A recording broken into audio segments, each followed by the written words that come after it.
ఆపితే వినడానికి చాలా బాగుంటుంది.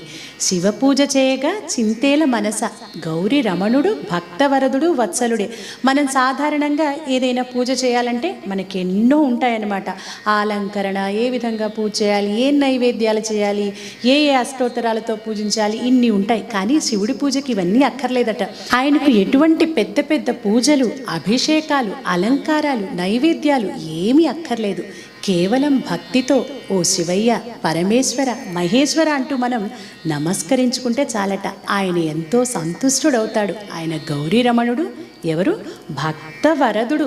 అలా భక్తులు పిలిస్తే చాలు పలికేటటువంటి దైవం భక్తవత్సలుడు అంటూ ఏ విధంగా మనం చక్కగా ఆనందంగా ఎటువంటి సంశయాలు అనుమానాలు లేకుండా ఆ శివయ్యను పూజించుకోవచ్చు ఈ పల్లవిలో చెప్తూ, ఇక రాబోతున్నటువంటి 3 చరణాల్లో కూడా ఆ స్వామికి ఏ విధంగా మనం ఏమి సమర్పిస్తే ఎలా ఆయన అనుకుంటాడు